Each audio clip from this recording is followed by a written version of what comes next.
Welcome, Jennifer. It's a pleasure to have you here today. Thank you for having me. It's really nice to be here. Well, we are going to talk about something really important, and that is about our health and fitness goals. So we have not had many sessions on this topic in our story group, so I'm really looking forward to the conversation today. So let's get started right away. Why don't we start with understanding a little bit about you? Tell us, what is your story? Yeah, sure. So my name is Jen Harrap, and I am a health and fitness coach and qualified personal trainer. But I haven't necessarily always been into health and fitness. So a lot of people go, oh God, you're a personal trainer. They can seem a little bit scared of me or scared of other personal trainers. However, my journey into that is that, yeah, during school, when I was younger, I was always quite fit and healthy, but it was just natural to me. I love being outside. I love being active. But as I got into adulthood, I went to university and I got into my corporate career. My life started to slow down a little bit. As an adult, I started putting weight on, and my health started to deteriorate a bit. I was struggling with pain. Obviously, like a lot of people who sit at desks all day, they get shoulder pain. I was getting other joint pains, and I was putting weight on. So I didn't realize this, and I was still going to the gym, but I was one of those people who would go to the gym maybe twice a week, and I would just go and play around with random pieces of equipment. And then I'd do that for 2 or 3 weeks, and then I wouldn't go to the gym for a month. And it was just that kind of cycle that most people are in, and there's no kind of love or passion for it. And then I joined this amazing gym where I found community and like friends. And that's when I first stood on the scales, because I was always brought up not to be bothered about my own weight, not to worry about it, which is really good. And that's something that I preach as well. However, it was a little bit detrimental for me myself, because I didn't realize I'd put on so much weight. I was always quite body confident. When I stood on those scales, I was a bit shocked, and I realized why I was in pain, why my health wasn't that great.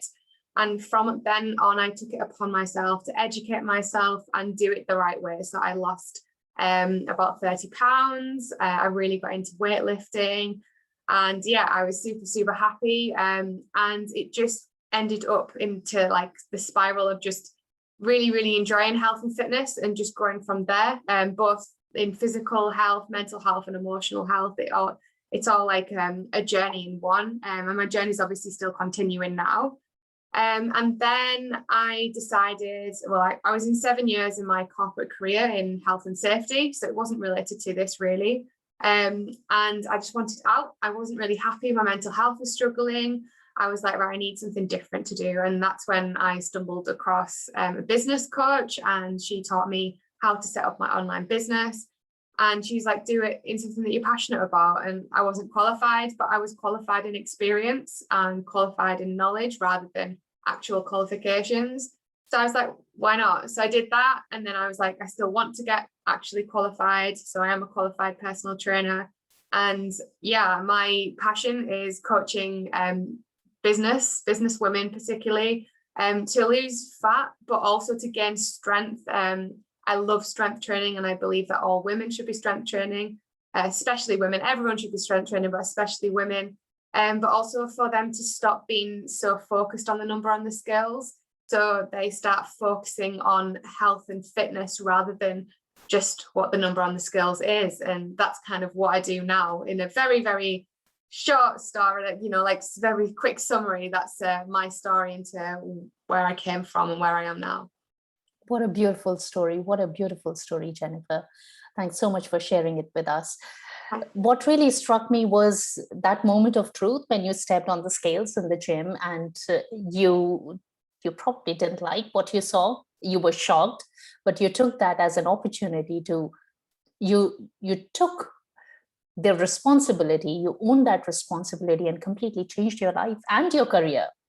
Yeah, for sure. And it was a big change, and it wasn't necessarily completely positive at the time. I did go through the negative emotions, and when I used to get pictures taken with friends, then I would start noticing that I was a bit bigger than I wanted to, whereas previously I didn't care. Yeah. And it did take some negativity. It was definitely a roller coaster.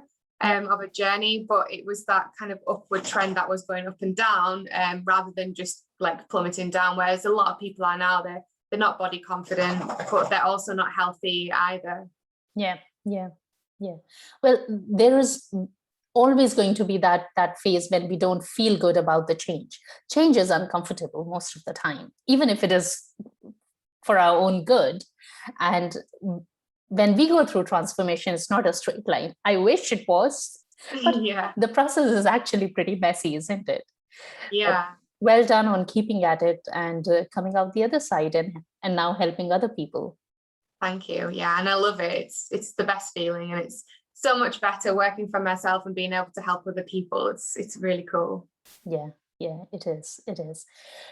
You have used the phrase body confident a couple of times. So explain to us, what does it really mean?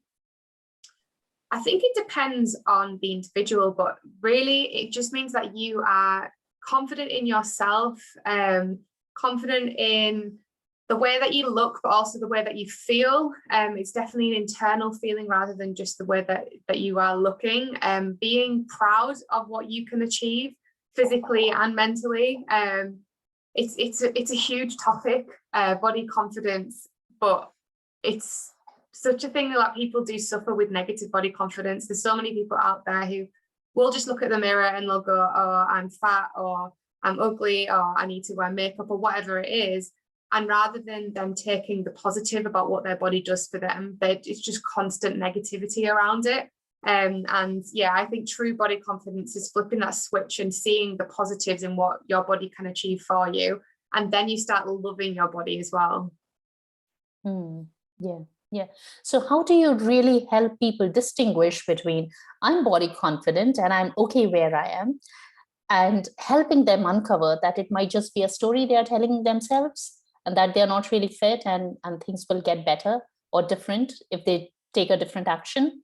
Yeah, so one of my favorite things that I do with every single client is get them working on a functional goal. So I would say 95, if not 99% of the people who come to work with me, they generally want to lose weight. They say, I want to lose weight.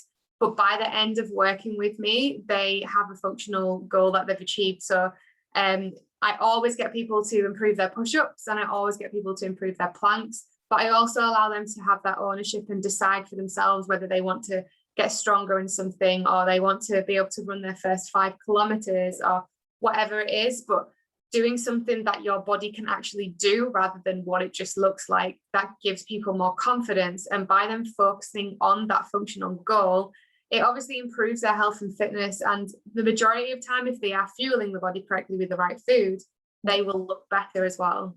Yeah, so true. Yeah, so when we know our body can do what we want it to do, that's the best feeling ever. Yeah, it really is. Yeah. And I'm running a free challenge over in my group at the moment. It's throughout the whole of July, and it's all based on just getting stronger.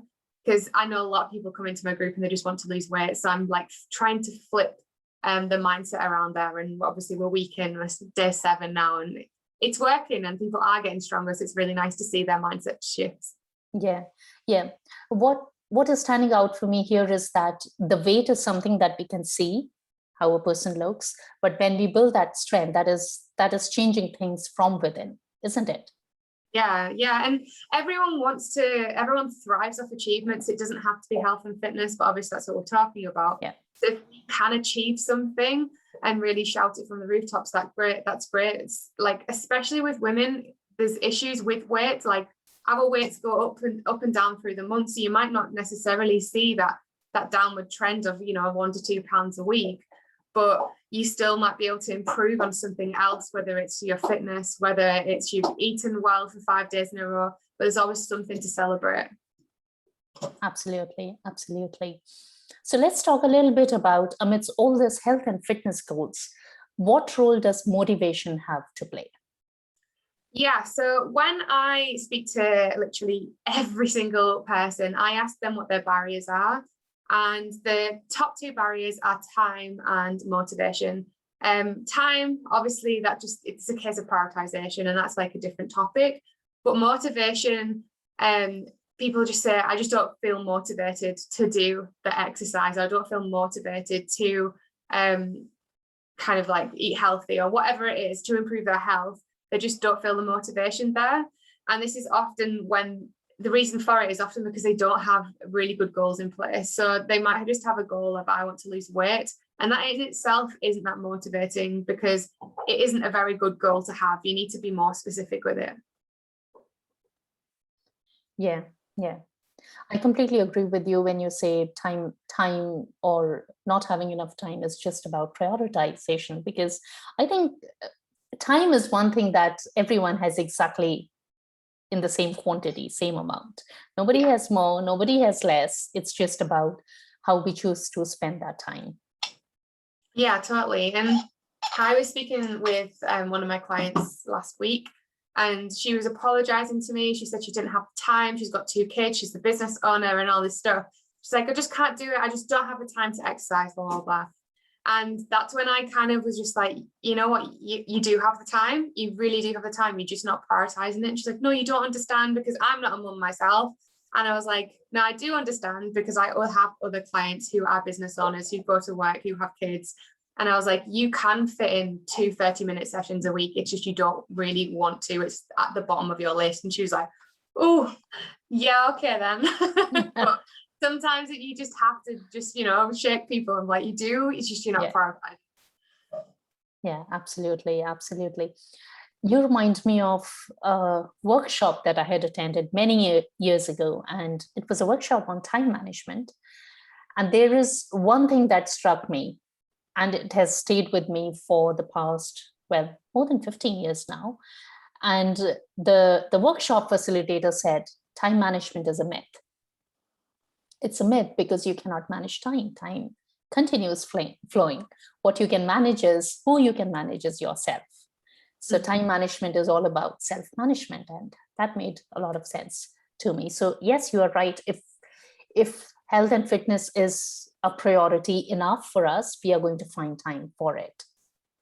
Yeah, for sure. And literally with every client that I have, I plan. So the way that I work is I plan things into their diary. So they have an app, and they get a reminder, and I'm like, you will work out at, say, Tuesday at 5 p.m. and they get a reminder, and they've agreed that with me. I've said, this is the agreed time that you're going to exercise, and this is the agreed time that you're going to track your food, or whatever it is that we've decided that they're going to be doing. Yeah. And they get that ping up, and if they've got it blocked out the diary, so they literally don't really have an excuse. Yeah. And exactly there, you have given us a great strategy to find time for our health and fitness, for our workouts. Block some time out in our own calendar, make that appointment with yourself or with your coach, or in fact, have an accountability partner as well, if that's something you enjoy doing. So these are some of the ways in which we can start keeping those commitments to ourselves and to our health.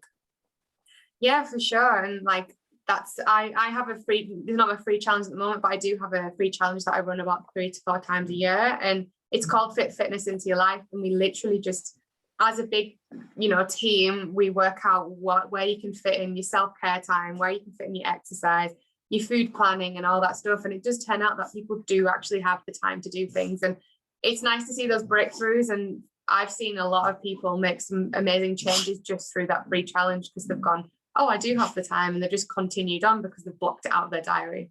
Yeah.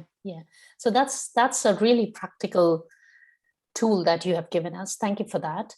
Let's talk a bit about motivation, because there are so many people who would just say, I don't feel motivated enough to exercise. What would you say to them? Yeah, so in terms of that, it's usually to do with not having, as I said before, the goals in place, but also the plan in place to achieve those goals. So when I work with people who have literally gone from zero exercise, I would say, right, okay, what are your goals? So for example, if they want to lose weight, I'm like, right, we need to decide how much weight you want to lose.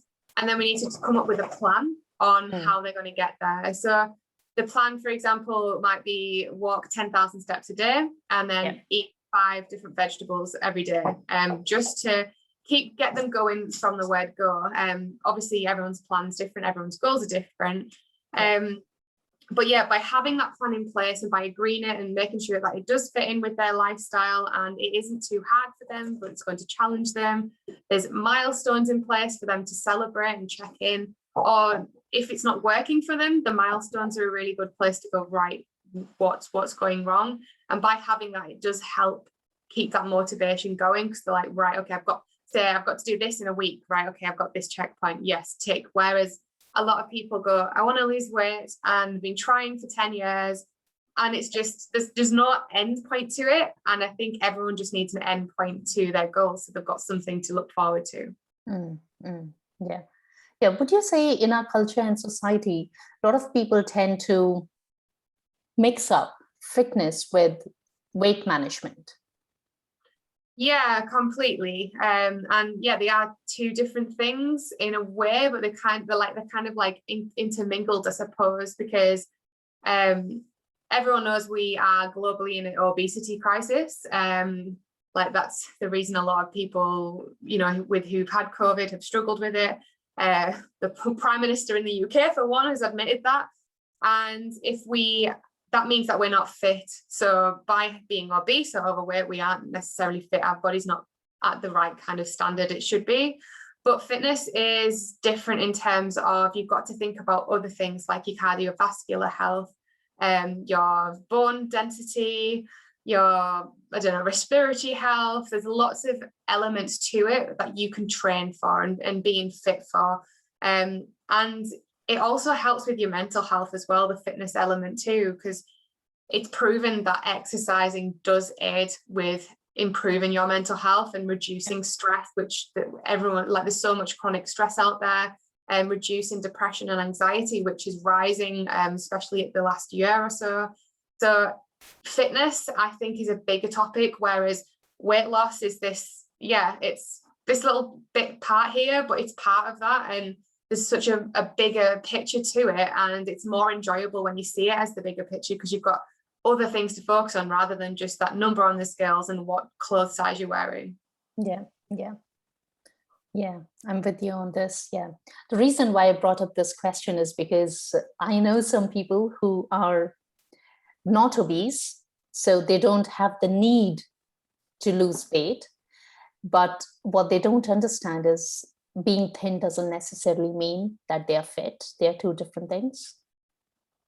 Yeah, totally. And I've seen this too, where people have gone too skinny as such. And yeah, they've got muscle wastage, their body slows down. So when you lose weight, your metabolism actually does slow down. You don't need as much food to eat.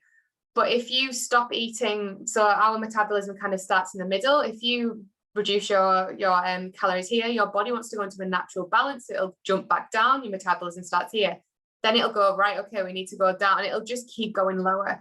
The issue with that is that our whole body systems slow down. When our metabolism slows down, our digestive system, we get brain fog, our skin starts to struggle because our body is utilizing the calories and the food that we're fueling ourselves with to actually function. So breathing and the things that we need to do, rather than, oh, well, let's make our skin look nice. Let's make our hair look nice. And make our bowels work and all that jazz. So yeah, it's really important to just think, okay, am I feeling myself right? And also, am I looking after myself and giving myself the right nutrients as well to improve our health and maintain our health? And then from a fitness perspective, you've got to think about gaining muscle. Everyone should have muscle. This helps boost your metabolism, but also it helps with your bone density and it helps with balance. So when you get older, you hopefully won't fall over as much. It reduces the risk of falling, and it also reduces the risk of fractures. And it's just really important to think about health and fitness as a holistic thing. And also, it's not just now, it's about your future too. Mm-hmm. So it's a long-term thing. It's not a short-term thing.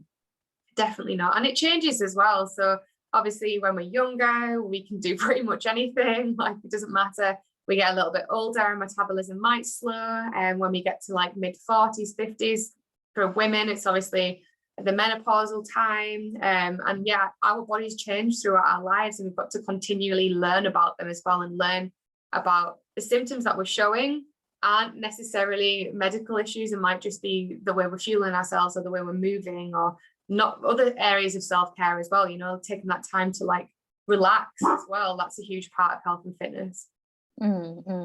That is such an important point that you're bringing up, Jennifer. What was working for us 10 years ago may not work now, and it will probably not work 10 years from now.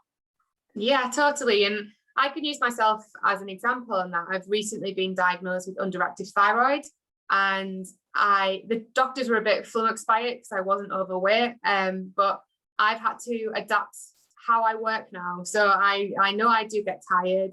I know I can't eat the same foods that I did probably 2 years ago. I have to eat a certain diet now to help aid with my symptoms.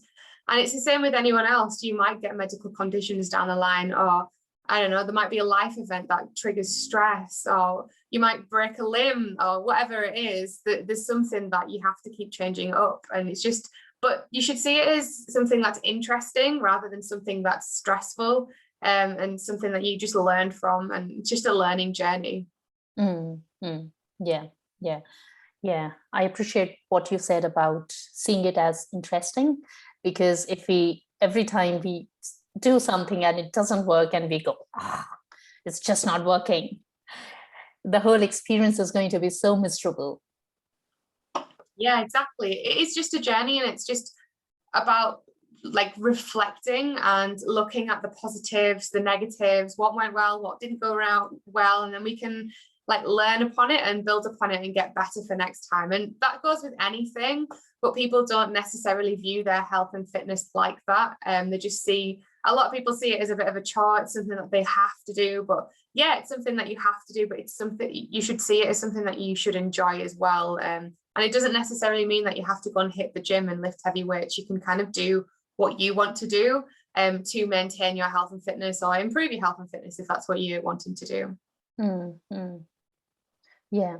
Honestly, as an individual, I do not really buy into I've got to do health and safety when people come in from that perspective, because my view is you can buy a different house, you can buy a different car, you can have more relationships, but you can do anything, but you can't find a substitute for your body.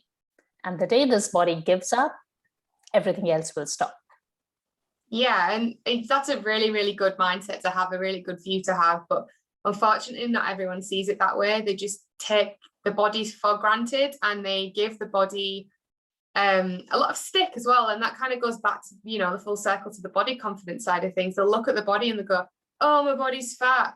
Oh, like my skin's rubbish. And the majority of time, the reasons for that is because you've not treated your body right. You've not fueled it right, or you've not moved, or whatever it is. So you need to kind of take some ownership and put the blame on yourself, but then go, right, okay, I can take ownership and I am going to make these positive changes. And then you will look in the mirror and be a bit happier and just generally feel better in yourself. Yeah. It's about taking responsibility for our body and our health. Yeah, completely. And taking action. Yeah, and just seeing us as like a whole thing. So our body is a machine. So say if you had a rash on your arm, it doesn't mean that it's your arm's fault. It could be something going on in your digestive system that's not working. It's about understanding your body as a whole and not just looking at it and blaming certain areas for not being able to do certain things, which a lot of people do. They don't see the body as a whole. And obviously our organs are hidden as well. So it's whatever's visible is what seems to be at the forefront of our minds. Yeah. You remind me of something that I really appreciate listening from one of my mentors. And he says, it is not your fault, but it is your responsibility. Yeah. So we are not really talking about blame here. We don't have to blame anyone else or ourselves, but we have got to take responsibility for how things are. Yeah, totally. And I think looking after ourselves, looking after bodies, our minds is the number one responsibility that we have in our life, because without it, we don't have a life. So that's definitely a big takeaway, that if you take anything away from this conversation, that should be the one thing. Yeah. As a cancer survivor, I completely agree with that. The day my body stopped working, it stopped supporting me, everything else just went out of the window. The work stopped, the relationship stopped, social life stopped, being even able to sit on the couch and watching Netflix stopped because my body just stopped. And I think that is probably one of the reasons why I have so much appreciation for our bodies and for how they have helped us get where we are. And I wouldn't want to beat myself over the fact that I can't do a few things, because I know when our body stops, nothing else works. And therefore, telling that we don't have the time or we don't have the inclination to look after ourselves is just not a good enough excuse. It's a short-sighted way to look at things.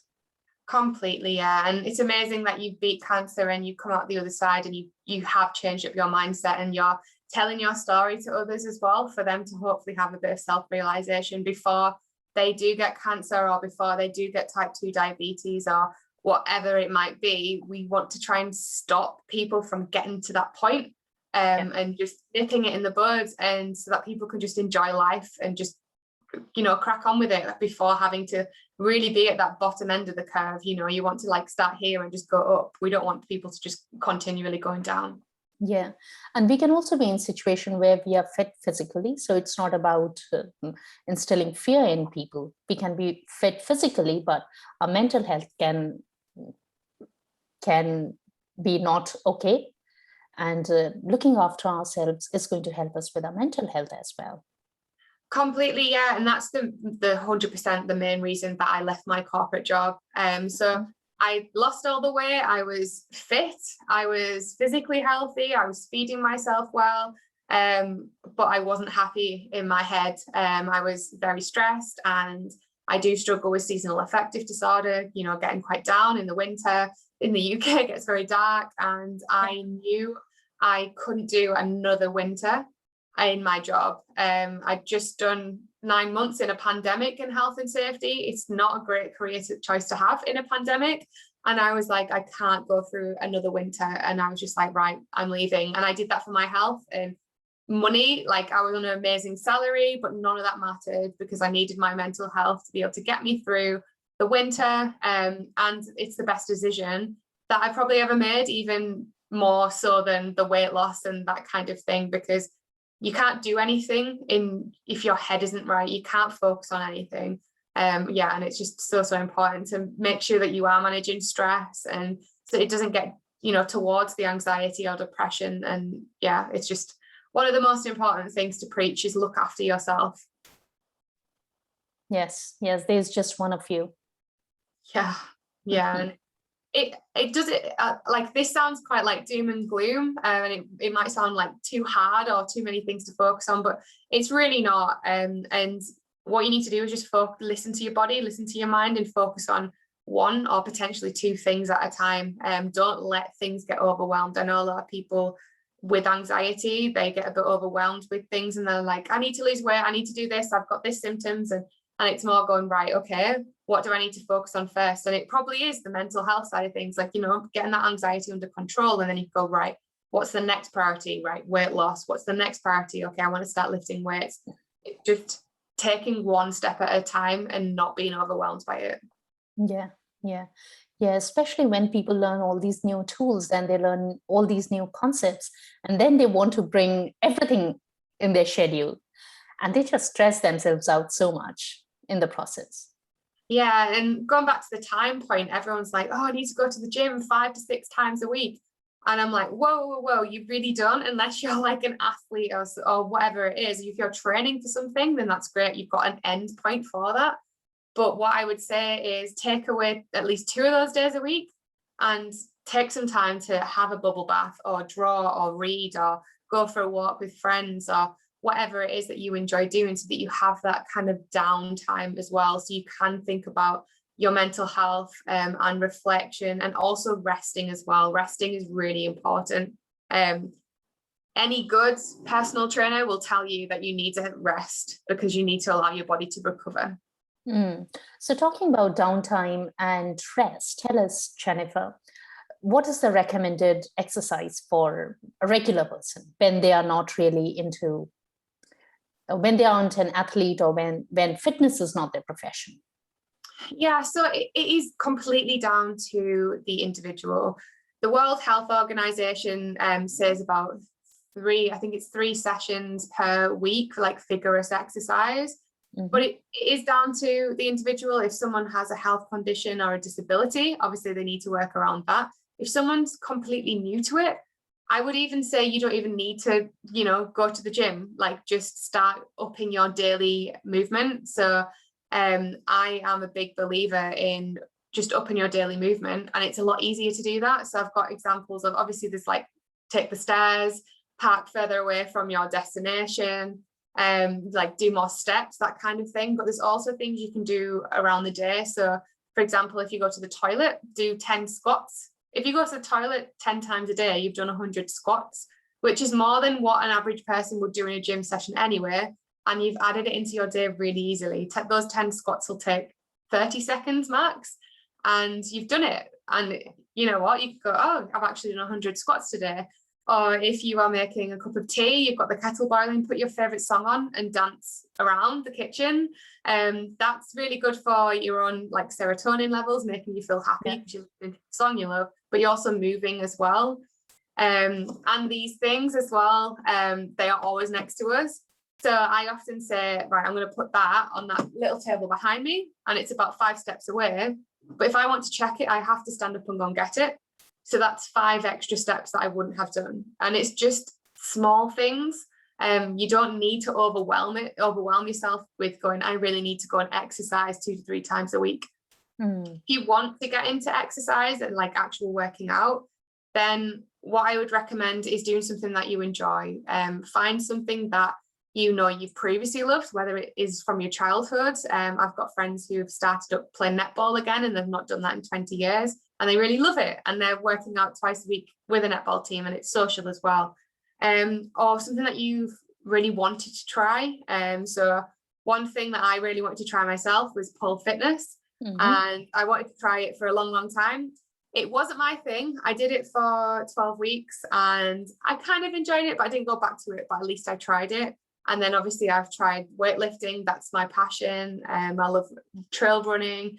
It's just choosing what you like, and it's okay if you don't enjoy something as well. Just really listen to yourself. There's no point in wasting your time doing something you don't enjoy. So yeah, the 2 things is get more movement in throughout your day, just small things. And then if you do want to start working out, find something that you're going to really enjoy.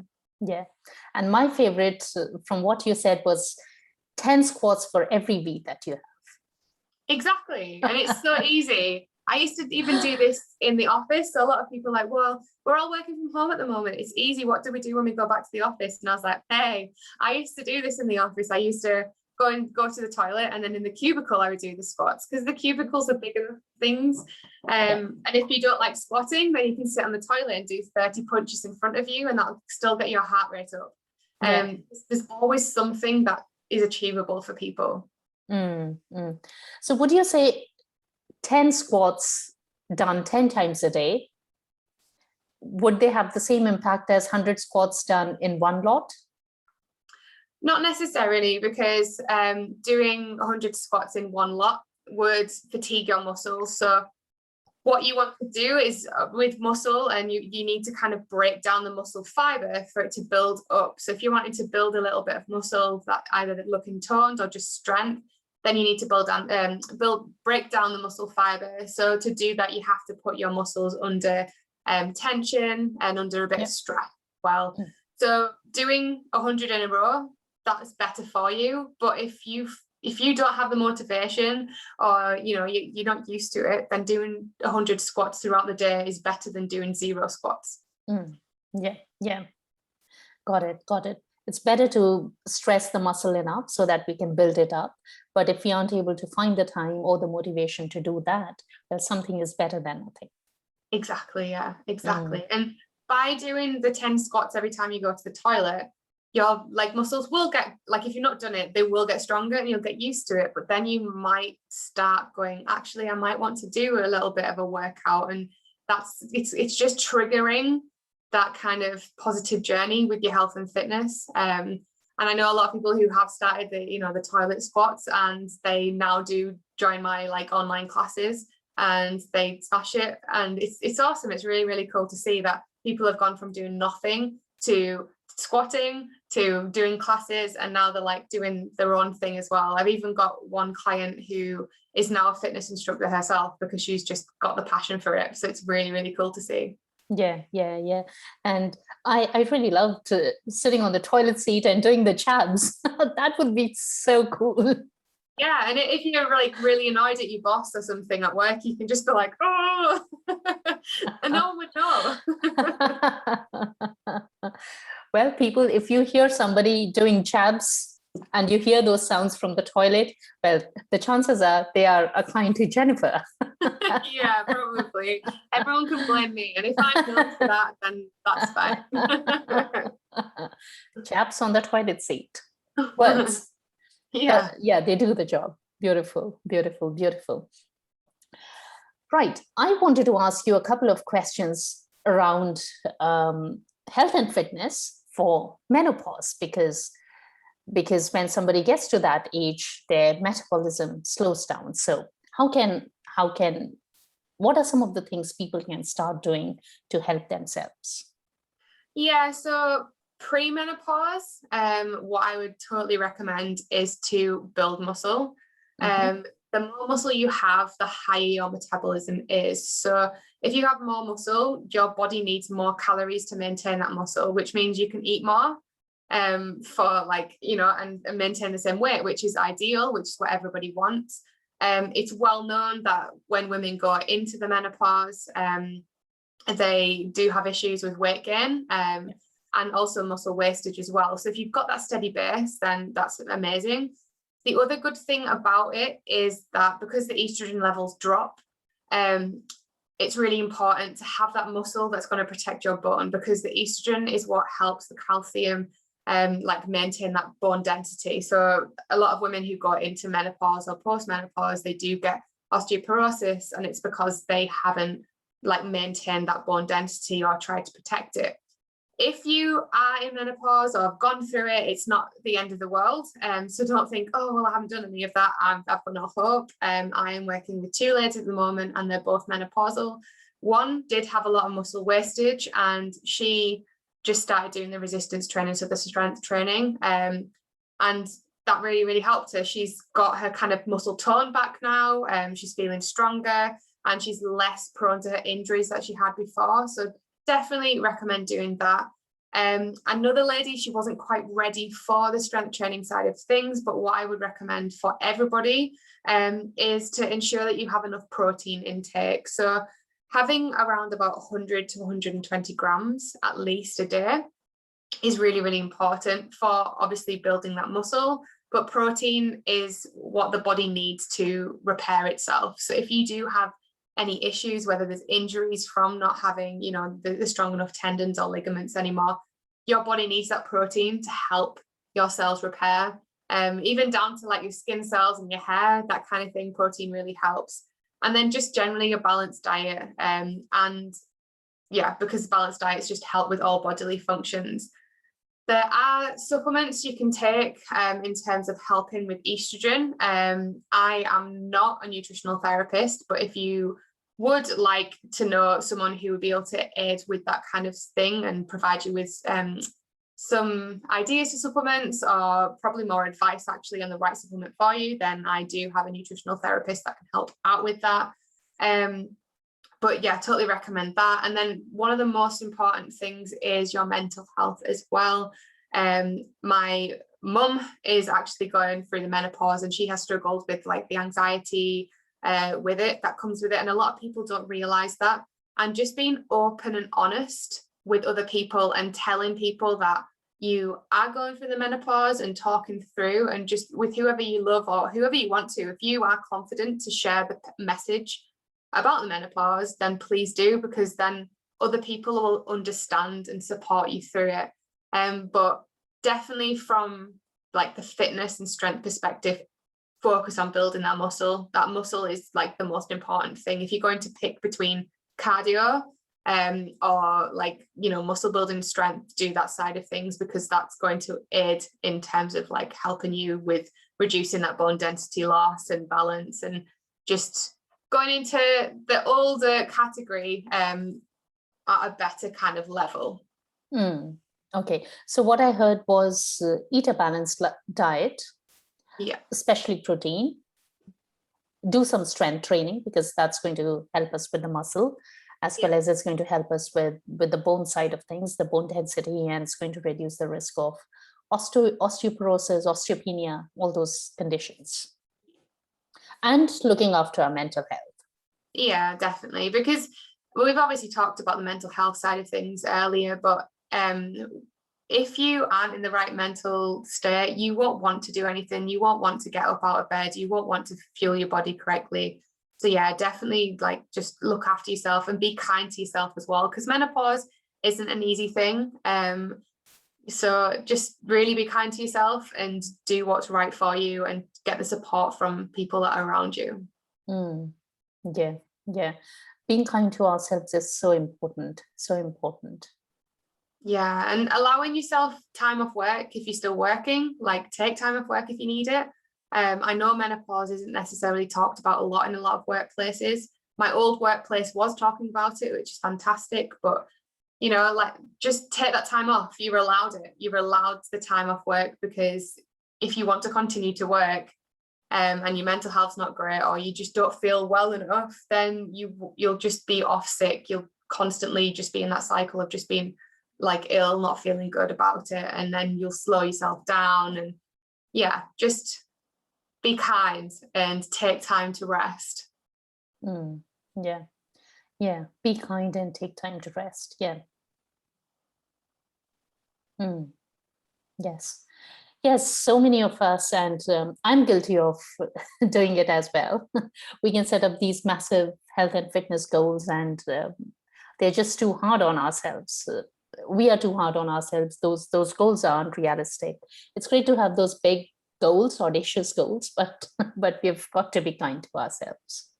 Yeah, totally. And sometimes if you do have a big goal, say it's like 3 or 6 months away, that's amazing, and you're allowed those and you can have them, but you really need to take a step back and go, right, how am I going to get there?